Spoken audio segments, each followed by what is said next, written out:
Silas, welcome, man. Sophia, thank you for having me, man.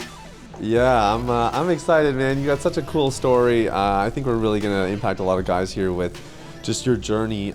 Maybe tell us a little bit about yourself to get started. Just what you do, where you're from, all that good stuff. Yeah. So, my name is Silas St. I'm 22. I have been struggled with the porn addiction since I was 11 years old. I'm currently working as a peer support specialist at a place called the Christopher House. So that deals with a lot of mental health issues, schizophrenia, depression, anxiety, and addiction as well. So right up my alley, in all honesty. With Yeah. this journey, I feel like God has really put me in a position where I can serve and help people through my own testimony. So, and hopefully I can do that with sharing my testimony today. Yeah, it's amazing, man. So, you mentioned struggling with pornography for a long time. How were you first exposed to pornography? Yeah, so I was actually 11 years old, and there was porno magazines. My stepdad's porno magazines. They were wide open in the downstairs. I vividly remember going down there, and this whole entire shelf just covered Playboy, Maxim, all that stuff, and being curious, I was like, oh, what is this? This is interesting, and Yeah. I remember pulling it out and and just looking at it, and that was the first kind of step into it. And then I remember, seeing stuff on YouTube, and eventually progressing to looking up porn and kind of the steps towards that. It was all natural. I Yeah. say natural, but it has kind of progressed down that path. Yeah. What was the worst part? A rock bottom or a really low point in that struggle? Oh yeah, man, that was God about 3, 4 years ago. It was during COVID. I was really struggling, and I actually eventually progressed to such a degree that I was watching gay and transgender porn, and that didn't align with who I am. Doesn't align with who I am. Doesn't align with God's path and his what He has for me in the future. So that totally destroyed my self image, my confidence, my relationships. It even cost me a relationship with my ex girlfriend. Um, when I was in college, I was struggling with a lot of suicidal thoughts. Like I said, lack of self love and isolation from God. And I remember sitting in my dorm room. I wasn't able to connect with other men because I was so isolated. I was so ashamed, and I had this addiction in the back of my head, constantly reminding me, hey, like, you're not who you want to be. You have these thoughts, and it corrupted the way I saw men and saw my relationships with those men, and I isolated, and I was dealing with a lot of suicidal thoughts. Um, Dang. Fast forward, post breakup, it got to a degree where in all honesty, I was done. I was done, and I'm getting kind of amped up with this, but I was in my office over here, and I remember, I was close. I was sitting there, and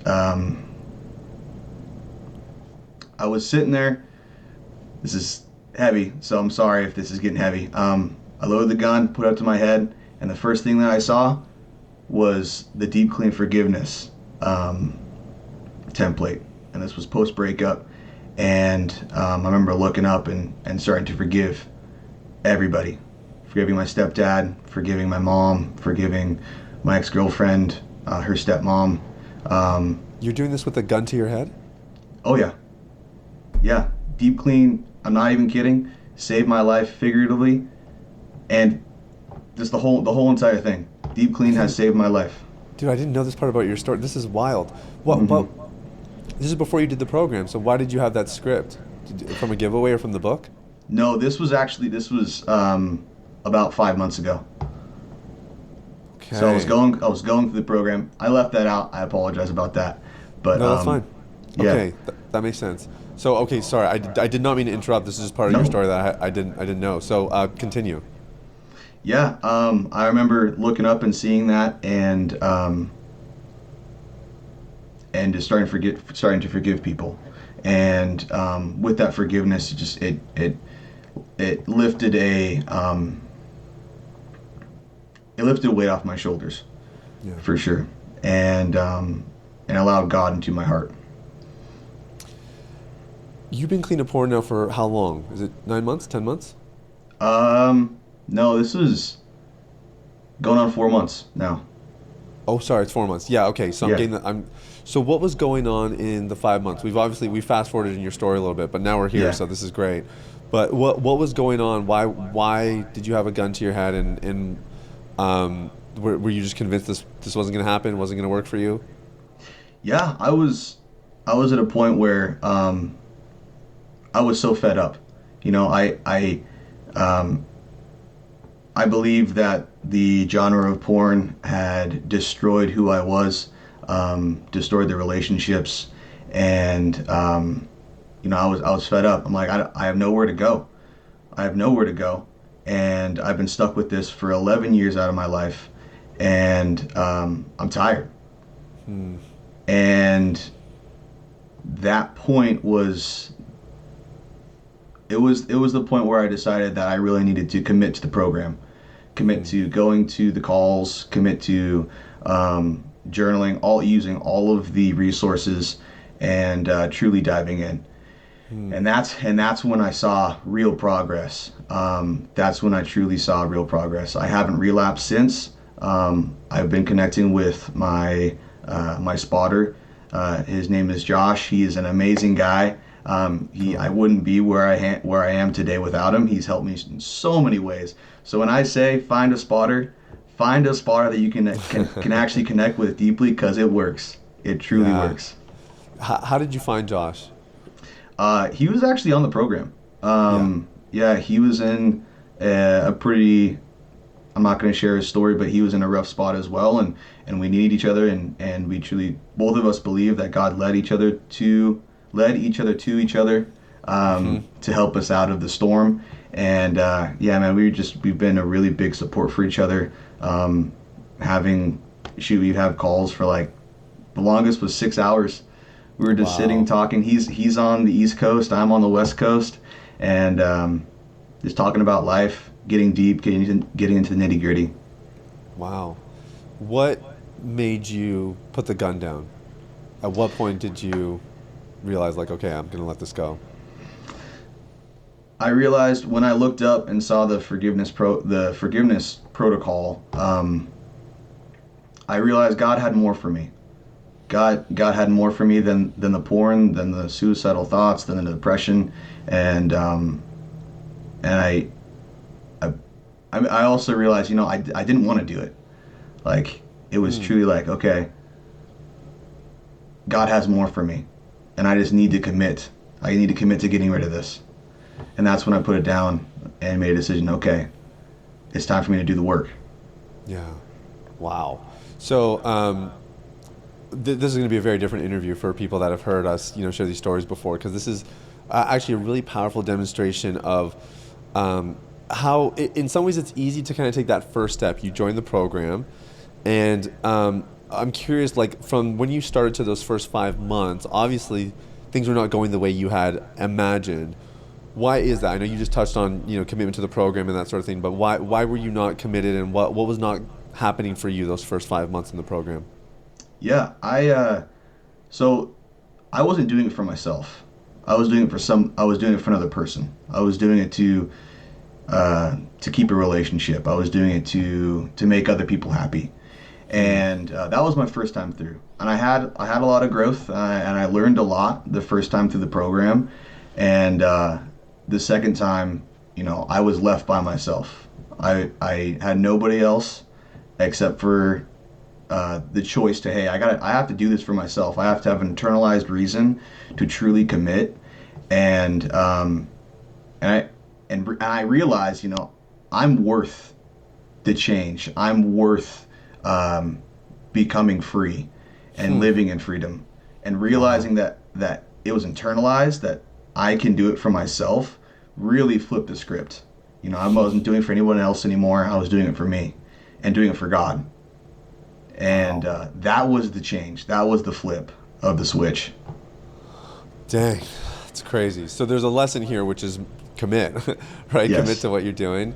I think a lot of guys, though, would resonate with that. Like, we've had a lot of guys come through the program who are doing it to win their wife back, win a girlfriend back, get something back. And again, not that there's anything even wrong with that desire or that motivation, but your story clearly illustrates that even that maybe is not enough because you can't control the outcome of someone else's decision or their choice. You can obviously do your best, but when you're Hmm. doing it for you, that's I think where it really is the most powerful. 4 months clean, so congratulations on that. Thank you. Pretty dramatic turnaround, and much more dramatic than even I had realized before we hit record on this.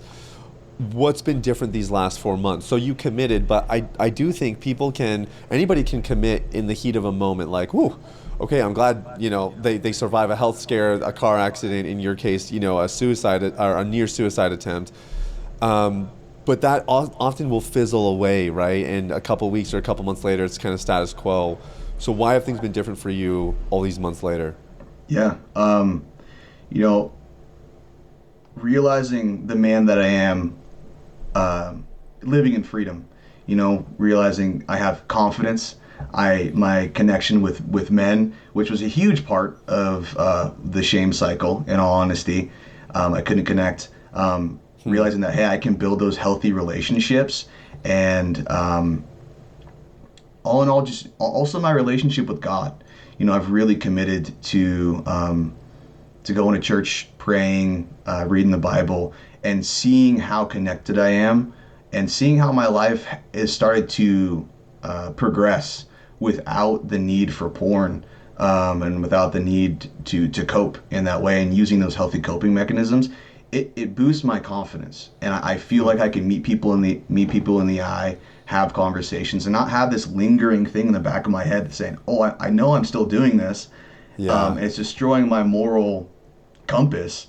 Yeah. Like I'm hiding this. I'm not hiding anything anymore, and that's so powerful and so freeing. Wow.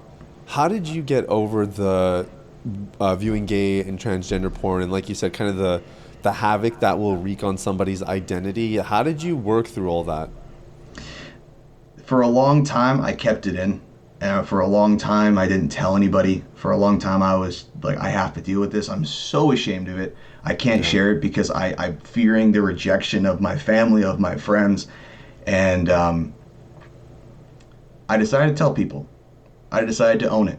Say, hey, yes, I did this. Yes, I engaged in watching that, and taking that step.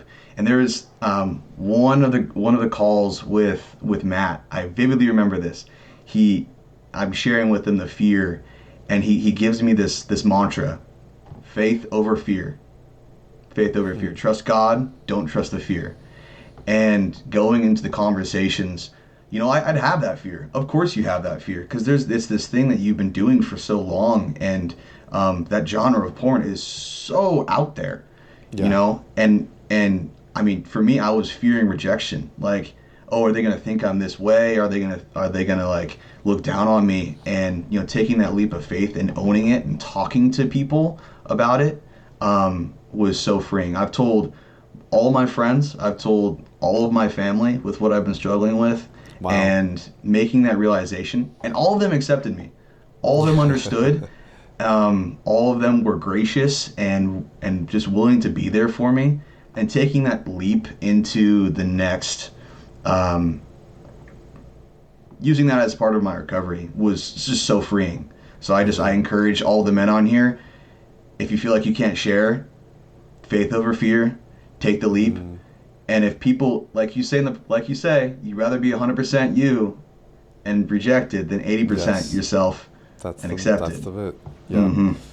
Whoa, dude, this is so powerful, and I think what you just said is very true. Like, it's actually when you bring the deepest, darkest parts of your struggle to the light. That's when real freedom happens, and yeah, sometimes we go 80% of the way, right? We talk about all, even the struggles, like even in a deep clean community, it's easy to talk about the struggles that are quote unquote socially acceptable or normal. And actually, there's lots of guys in the deep clean community that have had your experience, but they think they're the only one that's watched transgender porn or gay porn or whatever it might be. Hmm. Um, do you still get attacked? Does it still wear at you sometimes? Do you feel that the battle for your identity, or are you from morning to evening feeling like I'm Silas and I know who I am and I'm good to go? There, there, there are days where I do struggle with the shame still, Hmm. and the enemy attacks me and reminds me. It's like, hey, you remember you did this, right? Like you remember that. And there's at times where I'm weak. In all honesty, I'm weak, and I'll get ashamed, and I'll go into that shame cycle, and I'll get totally dysregulated. Yeah. But going to God and journaling about it, and really just getting it out, and realizing, hey, those voices in your head that are telling you that you're this way, it's not you. Like, Hmm. it's not you. It's not like, and trusting in your heart, hey, this is what I want for my future. I want to become a husband. I want to become a father. I want to become a strong man in Christ. And, trusting in that truth and not the lie, man, it's about 90 to 10%. Yeah. It's amazing, man. And for people who are only listening to this, you're missing out because I think you can see it in you, just the confidence, the strength, the maturity. And I was even commenting on this before we hit record. Like, I remember you attended my first call when you first joined. You looked totally different. I didn't even recognize you. I was like, oh, maybe this is a different Silas or something like that. Because you have a totally different appearance about you. What was the hardest part? So when you did commit to the program, what was the hardest part for you in the deep clean journey? I think it was owning what I did, and dealing with that, and coming out and telling the community, because that was honestly the first step. Um, I was so ashamed, and going back to our first call that I was a part of, I was so anxious. I was so freaked out. Like I had all this stuff in the back of my head. And I was like, oh my god, do they see that I'm anxious? Do they see that I'm going all over the place? And I remember leaving that call and just like having so much anxiety. Hmm. But definitely the hardest part was owning it and owning up to it and bringing it to the light, like you said. Yeah, yeah, yeah. It makes a lot of sense, and it is so much easier once all your cards are on the table. You got nothing to lose, right? Absolutely, yeah. What's been the biggest benefit of quitting pornography and having it out of your life? And I know you talked about, you don't have anything to hide. Obviously, mentally, you're in a completely different place. But I guess I'm just curious if there's anything else that we haven't touched on here that, day in, day out, you just get to say, man, this is cool. It was worth the battle. I'd say my relationship with God, it's the strongest it's ever been. Um, I feel His presence. I have conversations with Him. I'll be driving to work and I'll just be talking to Him, and seeing His will, and also surrendering and giving up control of my life has been such a benefit. Because I mean, porn is, you're trying to control the outcome. At least to me, like I was trying to control my feelings, trying to control relationships around me, and handing it all over to God and going, hey, here I am. Like I'm here, and send me. Just allow me, God, Your will be done in my life. Yeah. And that has been such a huge benefit. Yeah, it's amazing. What would you say to somebody, Silas, who is, maybe in a similar place? Maybe they've done some things they're really shameful about, even beyond the standard scope of I watched some, hardcore pornography. Somebody who wants to get that help, isn't sure if they should do it or where the right place is to go. Just somebody, I mean, you remember what it was like. It wasn't that long ago that you were making a decision for yourself on, getting some help in this area after a breakup. What would you advise somebody who's in that decision making process right now? Yeah, you are worth all the effort. You are worth the cost financially. Um, Reach out, find the program, and I'm an advocate. This program has changed my life. It saved my life, literally and figuratively, in all ways. Commit to a program. Commit to finding something. If that's Sex Addicts Anonymous, if it's this program, if it's something else, find it, you're worth it. And the effort to go through beating the addiction is worth it a million times. You're going to gain so much confidence, so much wisdom, so much knowledge. And I'd say it's worth it. Follow the call. Yeah, it's really well said, dude. You're a walking testimony of that. We'll get you back in the studio here when maybe when you're at a year mark and a little bit further down the road, because I'm excited for you, dude. You know, you've obviously had a dramatic turnaround and lots of momentum, and dude, the best is yet to come. You're just getting started. There's some great things for you in this journey, but also in the next and everything that God's called you to. So, God bless you, man. Thanks for taking some time to share this really, really incredible story, Silas. Appreciate it. Thank you, Cynthia. I really appreciate you.